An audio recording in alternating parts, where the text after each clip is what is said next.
Hello everyone, स्वागत है आप सभी का मैं एग्जाम यूट्यूब चैनल पर। तो आज की वीडियो में हम करने वाले हैं हिंदी का पहला चैप्टर जिसमें हम करेंगे वर्णमाला। ठीक है, तो एमसीक्यू के माध्यम से हम कंप्लीट जो चैप्टर है हिंदी के सभी कवर करेंगे। यदि आप चैप्टर वाइज थ्योरी देखना चाहते हैं तो अलग से आपको प्लेलिस्ट बनी हुई मिल जाएगी हिंदी की, जहां पर आपको हर एक चैप्टर की थ्योरी मिल जाएगी। इसके अलावा हिंदी की मैराथन भी मैंने डाली हुई है जिसमें हमने कंप्लीट जो हिंदी है वहां पर हमने की है, तो वो भी आप जरूर देखिएगा। तो स्टार्ट करते हैं। यदि चैनल को आप पहली बार देख रहे हैं तो सब्सक्राइब जरूर कर ले और कमेंट करके जरूर बताइएगा आपको हमारी ये वीडियोस कैसी लग रही है। जितना ज्यादा आप शेयर करेंगे, जितना ज्यादा लाइक करेंगे, उतना ही ज्यादा मुझे मोटिवेशन मिलेगा आप लोगों के लिए वीडियोस लाने के लिए। ठीक है, तो स्टार्ट करते हैं। आज की वीडियो का पहला जो चैप्टर होगा वर्णमाला, और वर्णमाला के सभी हम क्वेश्चन यहाँ पर डिस्कस करेंगे। तो पहला क्वेश्चन है, भाषा की सबसे छोटी इकाई क्या है? तो भाषा की जो सबसे छोटी इकाई होती है वो कौन सी होती है? वर्ण होती है। ठीक है, कौन सी होती है? वर्ण होती है। और वर्ण से हमारा क्या बनता है? अक्षर। ठीक है, और अक्षर से हमारा क्या बनता है? शब्द या फिर पद भी कहते हैं। ठीक है, तो ये सभी चीजें आपको याद रखनी है। शब्द से उपवाक्य और फिर उपवाक्य से वाक्य। ठीक है, फाइनली क्या बनेगा? वाक्य। तो सबसे छोटी ध्वनि पूछी यहाँ पर, तो सबसे छोटी जो इकाई है तो वो हमारी क्या हो जाएगी यहाँ पर? वर्ण। आगे चलते हैं, नेक्स्ट क्वेश्चन है। तो इसी तरह की जो भी आपके आने वाले एग्जाम है सभी के लिए इंपॉर्टेंट होने वाली है ये वीडियोस, तो आप जरूर देखिएगा, शेयर जरूर कीजिएगा। हर एक चैप्टर हम कवर करेंगे एग्जाम से पहले आपका। तो अगला जो क्वेश्चन है, वर्णमाला किसे कहते हैं? तो नाम में ही यहाँ पर लिखा हुआ वर्णमाला, यानी कि वर्णों की माला। यदि तो वर्णों के व्यवस्थित समूह को हम क्या कहते हैं? वर्णमाला कहते हैं। ठीक है, वर्णों के व्यवस्थित समूह को क्या कहते हैं? वर्णमाला। नेक्स्ट है, निम्नलिखित में से कंठ्य ध्वनियां कौन सी हैं? जो कै वर्ग होता है ना, कै वर्ग। ठीक है, हमारे वर्ग होते हैं कचट तप, क च ट त प। कचट तप होता है तो कै वर्ग कंठ है, फिर तालव्य, फिर मूर्धन्य, फिर दंत्य, फिर ओष्ठ। तो ये पांच वर्ग आपको याद रखने। कचट तप से आप याद रखेंगे क च ट त प। तो जो पहला होता है वो कौन सी ध्वनियां होती है? कंठ ध्वनियां होती हैं। तो यानी कि क और ख हमारी कौन सी है? कंठ ध्वनियां हैं। आगे है, स्थान के आधार पर बताइए कि मूर्धन्य व्यंजन कौन से हैं। तो अभी मैंने आपको बताया क च ट त प। कंठ्य, तालव्य, मूर्धन्य, दंत्य, ओष्ठ, यानी कि जो ट वर्ग है वो सभी के सभी क्या है? हमारे मूर्धन्य व्यंजन है। तो ये कौन कौन से हो जाएंगे? ट वर्ग के अंदर कौन कौन से आएंगे? ट ठ ढ ढ अण। तो ठीक है, तो आप देखेंगे ढ ढ। तो सी ऑप्शन यहां पर बिल्कुल हमारा राइट हो जाएगा, फोर्थ का। आगे चलते हैं, नेक्स्ट क्वेश्चन, निम्नलिखित में से अल्प प्राण वर्ण कौन से हैं? तो अल्प प्राण जो है वर्ण आपको बताने हैं कौन से हैं। तो अभी हमने बात की, हर बार मैं आपको बता रहा हूं कि कचट तप। ठीक है, हर एक वर्ग के अंदर पांच व्यंजन होते हैं, जैसे क ख घ घ अंग। जो ये पहला हो गया, दूसरा हो गया, तीसरा हो गया, चौथा हो गया, पांचवा हो गया। ठीक है, तो अल्प प्राण हमारे कौन से होते हैं? तो अल्प प्राण होते हैं हमारे पहला, तीसरा और पांचवा व्यंजन जो होगा हर एक वर्ग का वो क्या होगा? अल्प प्राण। और दूसरा और चौथा हमारा क्या होगा? महाप्राण। दूसरा और चौथा क्या होगा? महाप्राण। और पहला, तीसरा और पांचवा क्या होंगे? अल्प प्राण। अब देखिए यहां पर ए आ है, उसके बाद दिया है क और घ। तो मैंने बताया था कि पहला, तीसरा और पांचवा, तो क ख घ घ। तो पहला और तीसरा तो क वर्ग का ये क्या हो जाएंगे? अल्पपराण। ठीक है, बाकी सभी क्या है? महापराण। आगे चलते हैं, निम्नलिखित में से नासिकीय व्यंजन बताना है कौन सा है? टाइपिंग मिस्टेक है। व्यंजन, नासिकीय व्यंजन कौन सा होता है? पंचमा अक्षर, यानी कि ये हमारा क्या हो जाएगा यहाँ पर? नासिकीय व्यंजन हो जाएगा। आगे चलते हैं, नेक्स्ट क्वेश्चन है, ए आई वर्ण कहलाते हैं। तो ए आई जो वर्ण है वो क्या कहलाते हैं? जो ए आई वर्ण है ये हमारे क्या कहलाते हैं? भाई कंठ तालव्य कहलाते हैं। क्या कहलाते हैं? कंठ तालव्य। कैसे? जो ए आई है ये किससे मिलकर बनते हैं? ए आ और ई से। तो ए आ किसके होते हैं? हमारे कंठ के उदाहरण होते हैं। किसके होते हैं? कंठ के। और ई किसके उदाहरण होते हैं? तालु के। तो दोनों से मिलकर ये बनते हैं, तो दोनों से मिलकर बनते हैं तो हम क्या बोलेंगे इनको? कंठ तालव्य। ठीक है, इस तरह से हम करेंगे। आगे है, नेक्स्ट है, हिंदी वर्णमाला में अयोग वह वर्ण कौन से हैं? तो आयोग जो वहां है वर्ण कौन कौन से होते हैं? तो वो होते हैं भाई अनुस्वार और विसर्ग। ठीक है, डी ऑप्शन यहां पर राइट होगा, अनुस्वार और विसर्ग। नेक्स्ट है, निम्न में से बताइए कि किस शब्द में द्वित्व व्यंजन है? तो द्वित्व व्यंजन बताना है कौन सा है। तो सबसे पहले हम बात करते हैं द्वित्व व्यंजन कौन से होते हैं। तो द्वित्व व्यंजन वे होते हैं जिसमें एक वर्ण अपने ही वर्ण के साथ रिपीट हो, जैसे कि कच्चा, पक्का। ठीक है, इस तरह से। तो देखेंगे जो क है अपने ही इसके साथ, सेम के साथ क्या हो रहा है? यहाँ पर रिपीट हो रहा है, अपने जैसे के साथ रिपीट हो तो उसको क्या बोलेंगे? द्वित्व व्यंजन। तो देखिए चारों ऑप्शन में से दिल्ली में जो लय है अपने जैसे के साथ रिपीट हो रहा है, ये इसकी पहचान आपको याद रखनी है। तो दिल्ली यहाँ पर क्या हो जाएगा? द्वित्व व्यंजन। अगला प्रश्न देखते हैं। यदि आपको वीडियो पसंद आ रही है तो प्लीज वीडियो को लाइक जरूर कीजिएगा, शेयर जरूर कीजिएगा और कमेंट करके जरूर बताइएगा आपको वीडियो कैसी लग रही है। नेक्स्ट है, स ह कौन से व्यंजन है? तो भैया कौन से व्यंजन होते हैं? तो इनको हम बोलते हैं संघर्षी व्यंजन। कौन से बोलते हैं? संघर्षी व्यंजन। आगे चलते हैं, नेक्स्ट है, निम्न में से बताइए कि नवीन विकसित ध्वनियां कौन सी हैं? तो जो नवीन विकसित जो ध्वनियां हैं भाई वो कौन सी हैं? तो वो ख, घ, नुक्ता जिनके नीचे लिखा हुआ ख, ग। ठीक है, ये कौन सी है? नवीन विकसित ध्वनियां हैं। आगे चलते हैं, नेक्स्ट क्वेश्चन है, निम्न में से कौन सा घोष वर्ण है? तो अभी हमने पहले बात की थी अल्प प्राण और महाप्राण की। दो चीजें हम कर चुके हैं, अल्प प्राण और महाप्राण। तो अल्प प्राण में पहला, तीसरा और पांचवा, और महाप्राण में दूसरा और चौथा व्यंजन क्या होंगे? महाप्राण। तो इसी तरह से सघोष अघोष भी होते हैं। अघोष जिनके उच्चारण में क्या होता है? कंपन ना हो, और सघोष यानी कि कंपन हो जिनके उच्चारण में। ठीक है, जिनको हम घोष भी बोलते हैं, फिर सघोष भी बोलते हैं। तो अघोष हमारे कौन कौन से होते हैं? पहला और दूसरा, और सघोष होते हैं तीसरा, चौथा और पांचवा। ये चीजें आपको ध्यान रखनी है। अघोष होते हैं पहला और दूसरा, और सघोष होते हैं तीसरा, चौथा और पांचवा। ठीक है, अब देखिए इनमें से जो हमारा है, यहां पर पूछा है सघोष। तो सघोष इनमें से कौन सा हो जाएगा? तो सघोष इनमें से हो जाएगा हमारा म। कौन सा हो जाएगा? मैं। बाकी सारे क्या होंगे? अघोष। देखिए क, ख, ये कौन सा है? दूसरा। पहला और दूसरा क्या होंगे? अघोष। तीसरा, चौथा और पांचवा क्या होंगे? सघोष। तो देखिए ख जो है ये क्या है? दूसरा है, तो ये क्या हो जाएगा? अघोष। अब कसट तब क, च, ट, प। ठीक है, च कौन सा है? पहला है। च कौन सा है? पहला। तो पहला भी क्या होगा? अघोष है। अब त, थ, ये कौन सा है? दूसरा है, तो ये भी क्या हो जाएगा? हमारा अघोष। तो बचा केवल म। तो मैं क्या हो जाएगा? हमारा सघोष हो जाएगा। ठीक है, प, फ, भ, ब, म। ठीक है, तो ये कौन सा है? पांचवा है। तो पांचवा हमारा क्या होगा? सघोष, यानी कि तीसरा, चौथा और पांचवा। ठीक है, इस तरह से आपको करना है। आगे चलते हैं, नेक्स्ट है, कौन सा स्वर है? तो स्वर बताना है आपको, निम्नलिखित में से स्वर कौन सा है? तो स्वर तो आप देखते ही बता देंगे, दो होते हैं इसके, स्वर और व्यंजन। तो इनमें से स्वर कौन सा है? ए हमारा क्या है? यहाँ पर स्वर है। आगे है, ये ध्वनियां बतानी है आपको, किसकी ध्वनियां है ये? क, घ, ज, फ, नुक्ता के साथ। तो ये किसकी ध्वनियां भाई? अरबी फारसी की ध्वनियां। किसकी है? अरबी फारसी की ध्वनियां है। आगे चलते हैं, नेक्स्ट है, हिंदी में मूलतः वर्णों की संख्या कितनी होती है? जो हिंदी है इसमें वर्णों की संख्या बतानी है आपको, कितनी होती है? तो इसमें जो वर्ण है इसकी संख्या कितनी होती है? 52। कितनी होती है? 52। आगे है, कक्ष ध्वनि किसके अंतर्गत आती है? तो ये कक्ष जो ध्वनि है ये किसके अंतर्गत आती है? संयुक्त। ठीक है, संयुक्त के अंतर्गत आती है। जैसे कक्ष, त्र, जीय और स्र, ये किसके अंतर्गत आती है? चारों की चारों संयुक्त के अंतर्गत।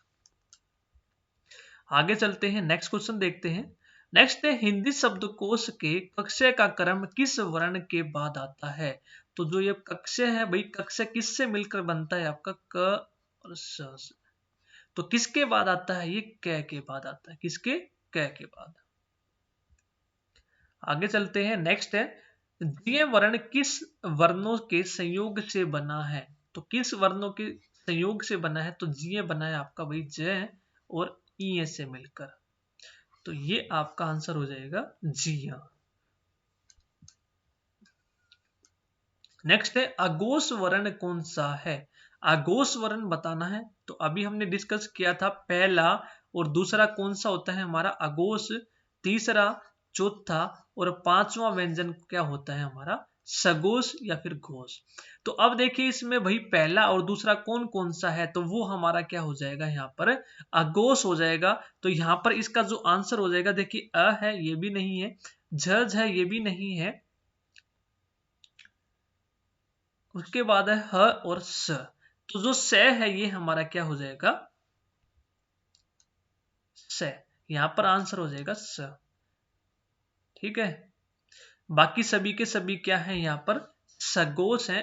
ठीक है, तो स जो है हमारा हो जाएगा यहाँ पर अघोष। आगे चलते हैं।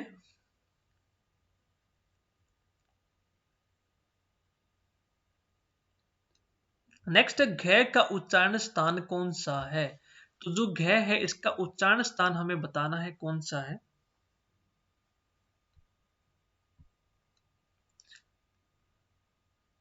तो जो घ है इसका उच्चारण स्थान बताइए क्या है। देखिए क, ख, घ, घ। तो ये किसके वर्ग हैं, सारे के सारे क वर्ग के हैं। किसके हैं, क के। तो क किसके अंतर्गत आता है, कंठ के। किसके, कंठ के। तो क्या हो जाएगा हमारा कंठ। बी यहां पर आंसर हमारा बिल्कुल राइट होगा। आगे चलते हैं। नेक्स्ट है इसमें इनमें संयुक्त व्यंजन कौन सा है। संयुक्त व्यंजन बताना है कौन सा है। तो अभी इससे पहले हमने बात की थी कक्षय त्र जी है और सरा, ये क्या है हमारे संयुक्त व्यंजन है। तो यहां पर हो जाएगा जी है। 21वें का बी आंसर यहां पर बिल्कुल राइट होगा। आगे है निम्नलिखित में से कौन सा वर्ण उच्चारण की दृष्टि से दंत्य नहीं है। तो दंत्य बताना भाई कौन सा नहीं है। तो दंत्य कौन सा हो जाएगा, कचट तप। इस तरह से हम याद करते आ रहे हैं बार बार। तो देखिए कंठ है, फिर हमारा है तालव्य, फिर है मूर्धन्य, फिर है दंत्य, फिर है औष्ठ्य। अब देखिए जो दंत्य पूछा नहीं है, तो दंत्य के अंतर्गत कौन कौन से आते हैं, तय वर्ग के अंतर्गत। तो कौन कौन से होंगे, त, थ, ध, ध, न। ठीक है, अब देखिए त भी है, न भी है, द भी है। तो जो ट है वो हमारा किसके अंतर्गत आता है, मूर्धन्य के। तो ट यहां पर क्या हो जाएगा, उत्तर। अगला है जिन शब्दों के अंत में ए आता है उन्हें क्या कहते हैं। तो जिन शब्दों के अंत में ए आता है उनको हम क्या बोलते हैं, अकारांत। और जिन शब्दों के अंत में आ आता है उसको हम क्या बोलेंगे, आकारांत। ये दोनों चीजें आपको याद रखनी है, आकारांत और अकारांत। अगला प्रश्न है, वीडियो को लाइक जरूर कीजिएगा, सब्सक्राइब नहीं किया चैनल को सब्सक्राइब जरूर कर ले। नेक्स्ट अगला प्रश्न है कक्षीय वर्ण किसके योग से बना है। जो कक्षीय है किसके योग से बना हुआ, ये बना है यहाँ पर, ये थोड़ा सा टाइपिंग है कक्ष्य। ठीक है, पहला उत्तर यहाँ पर हो जाएगा, बात कर चुके हैं पहले भी हम। अगला हिंदी वर्णमाला में स्वरों की संख्या कितनी है। तो जो हिंदी वर्णमाला है भाई, इसमें जो स्वर है इसकी संख्या बतानी है। तो इनमें स्वर जो होते हैं हमारे कितने होते हैं, 13। अगला है निम्नलिखित में से कौन स्वर नहीं है। तो इनमें से स्वर बताना है कौन सा नहीं है। तो ये जो है हमारा वो क्या है, व्यंजन है। बाकी तीनों क्या है, स्वर है। ठीक है, तो डी ऑप्शन बिल्कुल राइट होगा। अगला है निम्नलिखित में से कौन ट वर्ग नहीं है। तो ट वर्ग में कौन सा नहीं आता है भाई, कचट तप। ये चीजें आप याद कर ले, ट, ठ, ढ, ढ, अण। ठीक है, तो तय तय वर्ग के अंतर्गत कौन सा नहीं है, देखिए ठ भी है, ढ भी है, अण भी है। तो जो घ है ये किसके अंतर्गत आता है, हमारा क वर्ग के अंतर्गत। तो डी ऑप्शन यहाँ पर सही होगा। अगला है हिंदी वर्णमाला में व्यंजनों की संख्या बतानी है। तो हिंदी वर्णमाला में व्यंजन कितने होते हैं भाई, 32 ए ऑप्शन दिया है। उसके बाद देखिए नेक्स्ट ऑप्शन क्या दिए हैं, 34, 33 और 36। तो यहाँ पर हमारा आंसर हो जाएगा 33। ठीक है, क्या हो जाएगा 33। नेक्स्ट है निम्नलिखित में से कौन सा पश्य स्वर है। तो पश्य स्वर कौन सा हो जाएगा, यानी कि जिसके उच्चारण में यानी कि जीभ का पिछला यानी कि पश्य भाग काम करता है, तो उसको हम क्या बोलेंगे, पश्य स्वर बोलेंगे। तो यहाँ पर उत्तर हमारा क्या हो जाएगा, आ। ठीक है, ए आ हमारा क्या हो जाएगा, पश्य स्वर हो जाएगा। आगे चलते हैं, एक मिनट। नेक्स्ट 30वां है निम्नलिखित में से कौन अयोगवाह है। तो अयोगवाह बताने हैं कौन से हैं। तो विसर्ग और व्यंजन हम कर चुके हैं पहले, विसर्ग और व्यंजन क्या है हमारे अयोगवाह है। तो 30वें का आंसर हो जाएगा ए। आगे है छ ध्वनि का उच्चारण स्थान बताइए। छ जो ध्वनि है छ, तो कचट, तप। तो जो च वर्ग के अंतर्गत आता है हमारा छ, तो ये क्या हो जाएगा, कंठ तालव्य। ठीक है, तो क्या हो जाएगा तालव्य। तो 31वें का आंसर हो जाएगा हमारा सी। अगला प्रश्न है निम्नलिखित में से कौन एक संयुक्त व्यंजन नहीं है। तो संयुक्त व्यंजन कौन कौन से होते हैं भाई, हमारे 4 होते हैं, कक्ष, त्र, जीय और स्र। ठीक है, तो कक्ष भी संयुक्त है, त्रय भी संयुक्त है, तो ये स है ये हमारा संयुक्त नहीं है। बी ऑप्शन यहाँ पर राइट होगा। और डी देख लेते हैं एक बार, डी ऑप्शन जो है जी है, ये भी हमारा संयुक्त है। अगला है तालव्य व्यंजन है। तो तालव्य व्यंजन हमारा कौन कौन से हो जाएंगे भाई, क छ वर्ग के सारे क्या हो जाएंगे हमारे तालव्य, च छ झ झ। ठीक है, ये हमारा आंसर हो जाएगा ए। अगला है य र ल व किस वर्ग के व्यंजन है। तो जो य र ल व है तो किस वर्ग के व्यंजन है, तो ये है भाई अंतस्थ है। कौन से हैं, अंतस्थ व्यंजन हम इनको बोलते हैं। तो सी ऑप्शन यहाँ पर राइट होगा 34वें का। आगे चलते हैं, नेक्स्ट है अनुनासिक का संबंध होता है। तो अनुनासिक का संबंध भाई किससे होता है ये आपको बताना है। तो 35वें का हो जाएगा। तो जिनके उच्चारण में हवा नाक और मुंह दोनों से आए उसको हम क्या बोलते हैं, अनुनासिक। एक हमारा होता है निर्नुनासिक या फिर जिसको हम बोलते हैं मौखिक, जिसके उच्चारण में हवा केवल मुंह से आए, मौखिक या फिर निर्नुनासिक। और अनुनासिक में जिसके उच्चारण में हवा नाक और मुंह दोनों से आए। तो इसका आंसर हो जाएगा हमारा सी। आगे बढ़ते हैं, अगला प्रश्न है अनुनासिक व्यंजन कौन से होते हैं। तो अनुनासिक व्यंजन होते हैं हमारे हर वर्ग का पंचमाक्षर। क्या होता है, हर वर्ग का पंचमाक्षर अनुनासिक व्यंजन होते हैं। डी ऑप्शन सही होगा। आगे चलते हैं, नेक्स्ट है हिंदी वर्णमाला में स्वरों की संख्या बतानी है। स्वर जो है इनकी संख्या बतानी है कितनी होती है। तो स्वरों की संख्या यहाँ पर भाई कितनी हो जाएगी, 37 से का आंसर हो जाएगा हमारा 11। अगला प्रश्न है कंठ्योष्ठ ध्वनि का उदाहरण है। अब देखिए कंठ्योष्ठ यानी कि कंठ और ओष्ठ जो दोनों से मिलकर बनती है उसको हम क्या बोलेंगे, कंठोष्ठ। तो कौन सी होती है वो औ। ठीक है, कौन सी होती है औ। ओ और औ कौन सी होती है हमारी कंठ्योष्ठ। तो ये किस किस से मिलकर बनती है, ए आ उ से। ठीक है, ए आ देखिए हमारे किसके अंतर्गत आते हैं, कंठ के। और ऊ किसके अंतर्गत आते हैं, ओष्ठ से। तो ये दोनों से मिलकर बनता है, तो इनको हम क्या बोलते हैं, कंठ्योष्ठ यानी कि औ। ठीक है, तो यहां पर आंसर हो जाएगा हमारा 38वें का ए। आगे चलते हैं, नेक्स्ट है भाषा निर्माण की इकाइयों का सही अनुक्रम बताइए। तो सही अनुक्रम क्या होगा, सबसे पहले ध्वनि यानी कि वर्ण भी बोलते हैं, फिर वर्ण से बनेगा अक्षर, अक्षर से बनेगा शब्द या फिर पद, फिर उपवाक्य और वाक्य।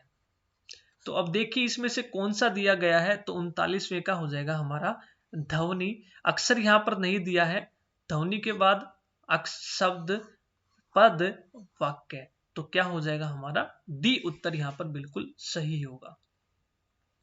आगे चलते हैं, नेक्स्ट है पर्यटन के आधार पर लय किस प्रकार की ध्वनि है। तो पर्यटन के आधार पर जो लय है किस प्रकार की ध्वनि है, तो ये है भाई पार्श्विक। कौन सी है, वेरी वेरी इंपॉर्टेंट है, एग्जाम में बहुत बार पूछा है। जो लय है किस प्रकार की ध्वनि है, तो पार्श्विक ये ध्वनि है। ठीक है, तो हमारा आंसर होगा यहाँ पर राइट ए। तो ये थे हमारे वर्णमाला के जितने भी इंपॉर्टेंट क्वेश्चन थे, तो सभी के सभी हमने डिस्कस कर लिए हैं। तो इससे बाहर आपके क्वेश्चन नहीं पूछे जाएंगे। यदि आपने ये कर लिए तो इनफ है। थ्योरी के बाद यदि आपने प्रैक्टिस कर ली तो वर्णमाला में आपको और कुछ पढ़ने की जरूरत नहीं है।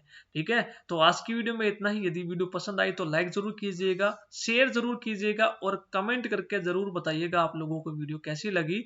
आज की वीडियो में इतना ही, धन्यवाद। नेक्स्ट वीडियो में मिलते हैं।